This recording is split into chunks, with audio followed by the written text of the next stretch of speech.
आज हम आपके सामने जो चीज लेकर आए हैं वो है यूजीसी नेट का एग्जाम के कुछ क्वेश्चंस, किस प्रकार से वहाँ पर क्वेश्चन पूछे जाते हैं, उनका एक पैटर्न है यहाँ पे। तो यूजीसी नेट 2023 का जो पैटर्न है वो आपके सामने लेके आए हैं। ये HF ब्रेडले से संबंधित कुछ क्वेश्चन है, वो हम देखेंगे। सैंपल पेपर के क्वेश्चन है, तो जरा ध्यान से देखिएगा। अपीयरेंस एंड रियलिटी नामक प्रसिद्ध पुस्तक निम्नलिखित में से किसकी है? पुस्तक का नाम भी पूछा जा सकता है, अपीयरेंस एंड रियलिटी, है ना। तो प्रसिद्ध पुस्तक किसकी है? तो Immanuel Kant, T.H. Green, Edward care और H.F. ब्रेडले। तो ये पुस्तक लिखी गई थी F.H. ब्रेडले के द्वारा। कौन सी? Appearance and reality. ठीक है, आए समझ में। अगला क्वेश्चन देखते हैं। H.F. ब्रेडले का दर्शन निम्नलिखित में से किस वर्ग में आता है? ये एक दर्शन शास्त्री थे F.H. ब्रेडले। तो उनका दर्शन किसके अंतर्गत आता है, किस वर्ग में आता है? तो वो देखना है हमें। या 4 ऑप्शन दिए गए, उनमें से एक देखना है कि कौन सा ऑप्शन उनके लिए सही है। तो आत्मगत प्रत्ययवाद में आता है, या प्रपंचात्मक प्रत्ययवाद में आता है, या वस्तुगत प्रत्ययवाद में आता है, या निरपेक्ष प्रत्ययवाद में आता है। तो जो H.F. ब्रेडले थे, इन्होंने अपना दिया था निरपेक्ष प्रत्ययवाद के अंदर। ठीक है। तत्व ज्ञान जो कुछ हम मूल प्रवृत्तियों के आधार पर विश्वास करते हैं।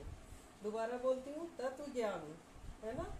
जो तत्व का ज्ञान होता है, जो कुछ हम मूल प्रवृत्तियों के आधार पर विश्वास करते हैं। इंसान की मूल प्रवृत्तियों के आधार पर जो हम विश्वास करते हैं, उसके लिए बुरे तर्क खोजना है। उसके लिए क्या खोजना है? बुरे तर्क खोजना है। दोबारा बोलती हूँ, तत्व ज्ञान जो कुछ हम मूल प्रवृत्तियों के आधार पर विश्वास करते हैं, उसके लिए बुरे तर्क खोजना है। यह कथन किस दार्शनिक का था? ये देखते हैं हम। Immanuel Kant, T.H. Green, Edward care, F.H. Bradley. तो ये कथन दिया था F.H. ब्रेडले के द्वारा। ठीक है।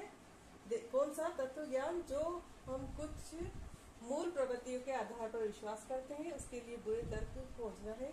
इसके दार्शनिक थे F.H. ब्रेडले। अगला क्वेश्चन देखते हैं। शिक्षा के क्षेत्र में आदर्शवाद क्या निश्चित करता है? आदर्शवाद हमें पता है कि जितने भी बहुत बड़े बड़े ज्ञानी महात्मा लोग बने हैं, वो आदर्शवाद के आधार पर ही बने हैं। उनके अपने सिद्धांत थे, अपना वाद था, अपना दृष्टिकोण था, जिसपे वो उस पे बने हैं।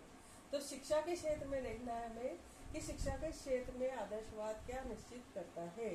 तो शिक्षा के क्षेत्र में आदर्शवाद क्या बताएगा कि हमारा जीवन का उद्देश्य, हमारा जीवन का लक्ष्य क्या है, हमें कहाँ पहुँचना है, किस प्रकार से हमें समाज में उठना बैठना है, क्या तय करना है। वो सब तय करने का काम शिक्षा के क्षेत्र में जो आदर्शवाद होता है, वो हमारा लक्ष्य तय करता है।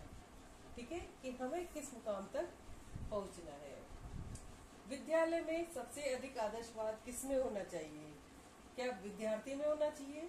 विद्यार्थी आदर्शवादी हो जाए, कैसे हो जाएगा? जब उसे पूर्णतः ज्ञान ही नहीं है किसी चीज का। वो तो विद्या अध्ययन करने के लिए ही विद्यालय में आ रहा है। प्रधानाचार्य में होना चाहिए। क्या प्रधानाचार्य आदर्शवादी होगा, इससे काम चल जाएगा? या शिक्षक में होना चाहिए, या प्रबंध समिति में होना चाहिए? तो यदि शिक्षक आदर्शवादी होगा तभी काम चलेगा, क्योंकि एक आदर्शवादी शिक्षक अपने नियम, सिद्धांतों, कानूनों के अनुसार अपना जीवन जिएगा और एक उदाहरण बनकर बच्चों के सामने पेश होएगा। तो उसका आदर्शवाद सबसे अलग होगा। और वो विद्यालय में जो बालक पढ़ने आते हैं, उनपे अपना प्रभाव छोड़ेगा, और बच्चे भी एक अच्छे शिक्षक, अच्छे इंजीनियर, अच्छे डॉक्टर, अच्छे नेता बनने का प्रयास करेंगे, उसके अपने शिक्षक को आदर्श शिक्षक के रूप में देखकर। तो क्या होना चाहिए? आदर्शवाद किसमें होना चाहिए? शिक्षक में। ठीक है। तो ये वीडियो आपको पसंद आया होगा। फिर और क्वेश्चन लेके हम आपके सामने आएंगे। तब तक के लिए हमारे चैनल को लाइक, शेयर, सब्सक्राइब करें। धन्यवाद।